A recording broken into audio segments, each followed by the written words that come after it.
Olá pessoal, tudo bem? Eu sou a Gaia e hoje eu queria falar com vocês a respeito de um tema na nossa 8ª aula, que é atividades para criarem senso histórico no seu filho.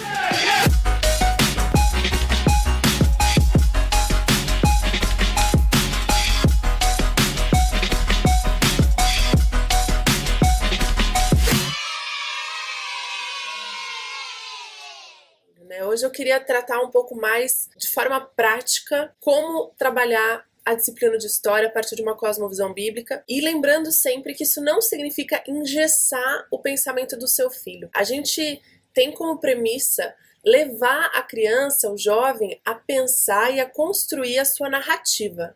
Ou seja, construir a sua forma de pensar. Agora, nós temos como cristãos o desafio e a tarefa de levá-los também a refletir todas as coisas, todas as áreas do conhecimento da vida à luz da Bíblia. Então, como fazemos isso com história? É um pouco isso que eu queria propor hoje, assim, atividades práticas que vão ficar linkadas aqui na descrição do vídeo, e algumas dicas de como você pode abordar e elaborar suas atividades na disciplina de história, ok? Pode ser que essa aula seja um pouquinho mais longa por causa disso, mas não muito, vamos ser objetivo e vamos trabalhar. Como nós vimos até agora, não é possível ser neutro na construção do conhecimento nem da narrativa histórica. A neutralidade, a gente não vai assumir essa postura, ela não existe para nós, né? Existe sempre um olhar, um viés e uma forma, uma lente, que a gente chama de cosmovisão, que nós trabalhamos até agora, da qual nós nos vestimos para poder olhar e assimilar, entender, compreender e agir no mundo também, né? Todas as coisas são compreendidas através dessas lentes, dessa forma de olhar para o mundo, né? Isso ficou claro. Ao longo dessas aulas a gente pôde refletir um pouco sobre a necessidade da gente construir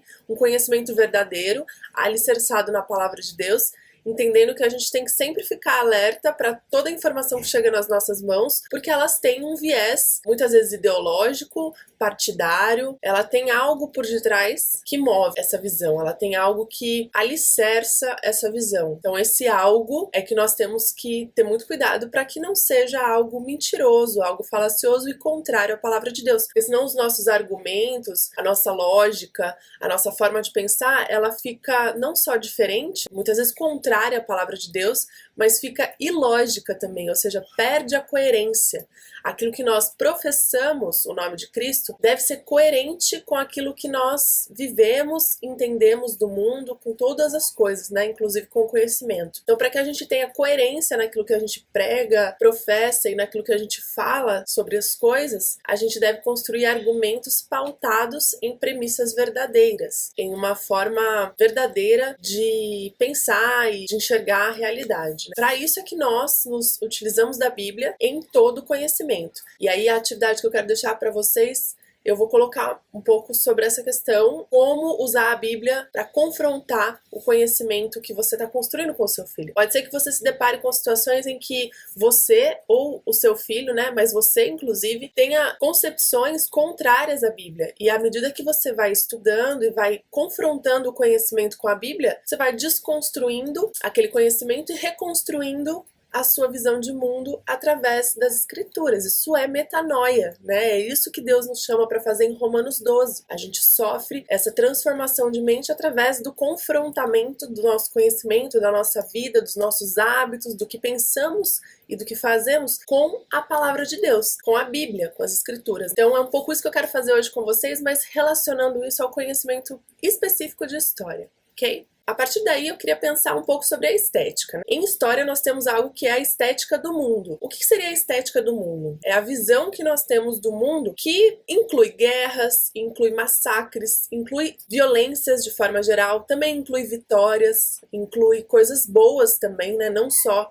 massacres, mas inclui uma série de eventos que nos chamam, quando a gente se dá conta, conhece esses eventos, a gente é chamado a tomar uma posição frente a esses eventos. Como ficar neutro e imune a um evento, por exemplo, como o massacre dos judeus por toda a vertente nazista na Alemanha? É impossível. Quando a gente se coloca numa posição de neutralidade, a gente está lavando as nossas mãos, e quando a gente lava as nossas mãos, a gente, infelizmente, está tomando uma posição que é de realmente simplesmente se isentar, sair daquela decisão. Só que a neutralidade, como nós vimos, ela não existe. Então, mesmo quando nós não tomamos posição, nós estamos nos posicionando de algum lado. Ou a força mais vigorosa vai vencer, algo vai acontecer. E você se isentar disso, na verdade, você está anulando a sua ação, você está sendo até displicente com o chamado que nós temos de nos posicionar e de fazermos a diferença. Moralmente falando, é impossível a gente ficar imune e isento. Não quero pensar nisso, não quero opinar. Isso é impossível. Então, na história, a gente tem uma coisa que chama-se a estética da narrativa, que é como você se posiciona frente a tudo isso. São os seus juízos, os seus valores, a sua moral vai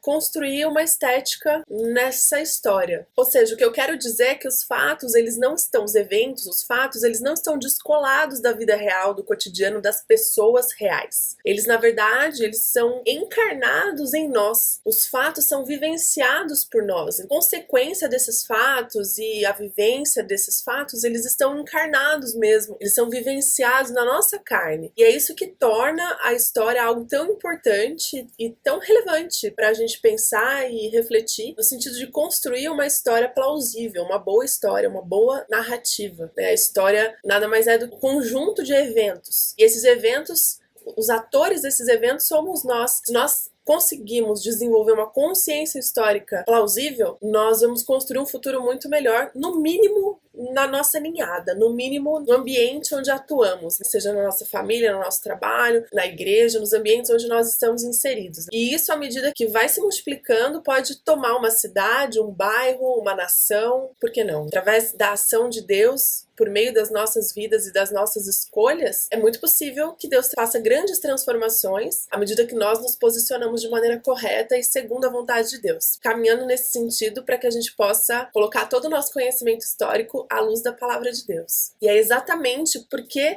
o conhecimento, ele não é descolado da realidade, que nós somos chamados a tomar uma posição, porque nós estamos inseridos nessa realidade. Então nós somos responsáveis pela realidade que criamos e recriamos geração após geração. Para tomar uma posição, nós precisamos desenvolver um senso crítico. Senso crítico, muitas vezes pode ser compreendido como algo briguento, né? Aquele cara crítico, aquele cara que aponta o dedo para tudo, que reclama de tudo tá errado. Esse não é o senso crítico que eu tô falando. O que eu tô falando sobre senso crítico é a nossa capacidade de conhecer, assimilar e responder à realidade. Nós vamos desenvolvendo isso à medida que nós vamos adquirindo informações, entendendo essas informações, processando essas informações e refletindo sobre elas, e aí nós podemos então, a partir de todo esse movimento, tomar uma posição e gerar ações. Mas ela passa pelo conhecimento, entendimento e pela reflexão de todas as informações que nós estamos adquirindo. Portanto, a ideia aqui é levar a criança, o jovem, o seu filho, sua filha, tomar uma posição crítica diante do mundo através do conhecimento. A partir do momento que ela conhece, assimila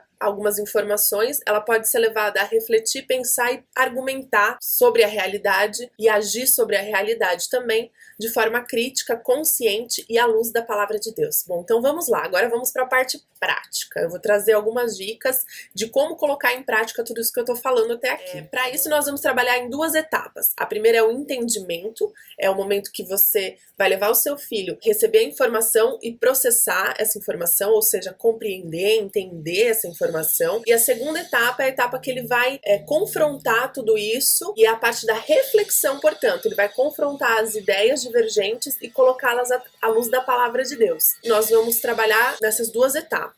Essa é uma sugestão que eu tô fazendo para vocês, ok?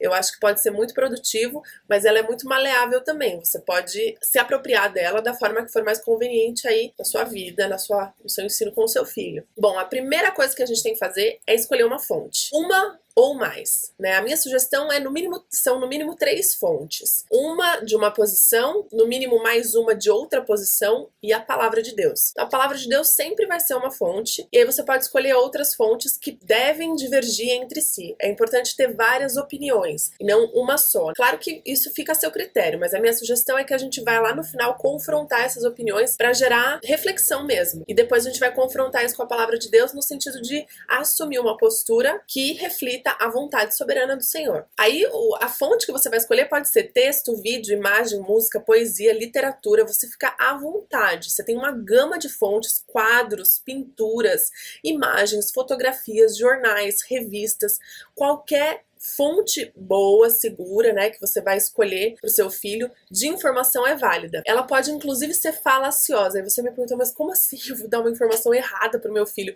Não, nesse momento nós queremos compreender, extrair as ideias principais do texto. Então não importa muito o texto, é importante inclusive que tenham, como eu disse, essas divergências de informação para que a gente possa confrontá-las depois.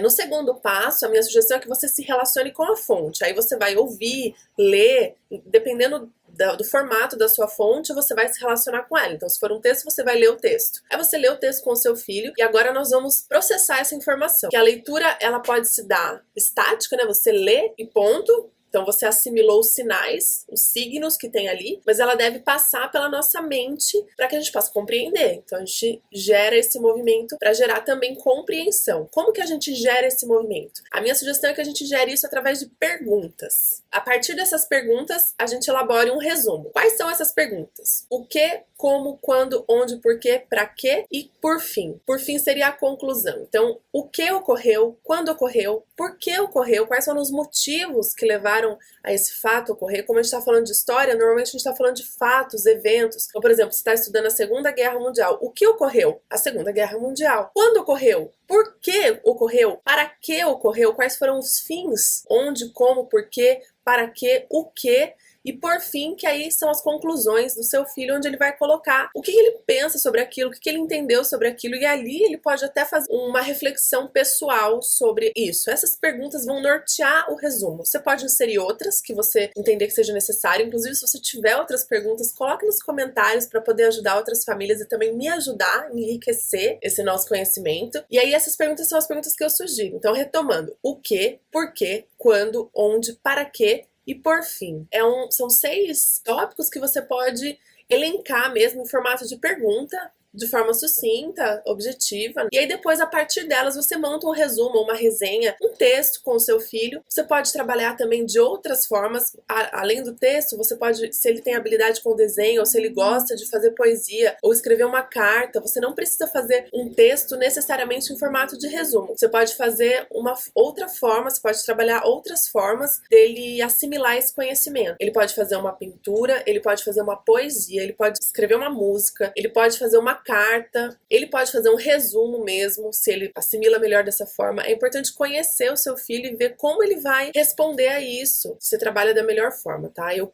acredito que seja muito válido considerar as aptidões dele nesse momento e não engessar formato, né? Porque o que importa, na verdade, a estética é muito importante, a forma é muito importante, mas isso é um produto dos talentos que ele tem. Bom, a partir desse entendimento, você vai pro segundo passo. Agora, calma, não fique apressada, assim, isso é uma coisa muito importante. É um processo que, principalmente no começo, vai demandar tempo. Você pode estar pensando assim, nossa, mas quanto tempo vou demorar para trabalhar esse tema? Talvez demore um pouco, mas se você fizer a escolha de trabalhar dessa forma que eu tô te sugerindo, tenha paciência e calma até ele pegar o ritmo, até você entender bem como funciona isso e pegar o ritmo também. Eu acredito realmente que isso pode ser muito produtivo e interessante no seu trabalho, mas no começo pode exigir um pouco de dedicação e paciência até que as coisas se encaixem. Então, a partir desse entendimento, você pode gerar uma conversa ou um debate, se você tiver mais de 2 filhos, 3 filhos, que ali possam ter uma equivalência de idade, onde seja possível eles conversarem sobre o tema. Você também participe dessa discussão e converse sobre o tema para que você possa gerar reflexão. E aí você vai, nesse momento, confrontar as opiniões diferentes, as diversas fontes. Confronte-as,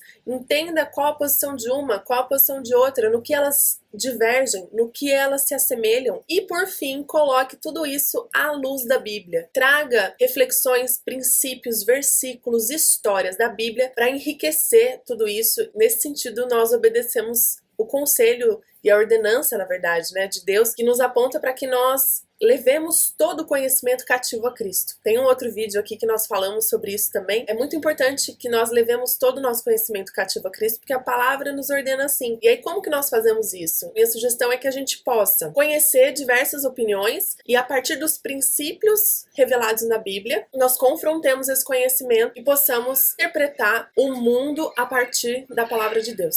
Eu espero que você tenha sucesso em tudo isso que você está fazendo. Deixe dúvidas, comentários. Vamos conversar a respeito disso. Que Deus te abençoe nesse processo. Um abraço, até a próxima. E fica de olho que o próximo vídeo já está sendo preparado e vai ser muito legal. Um abraço!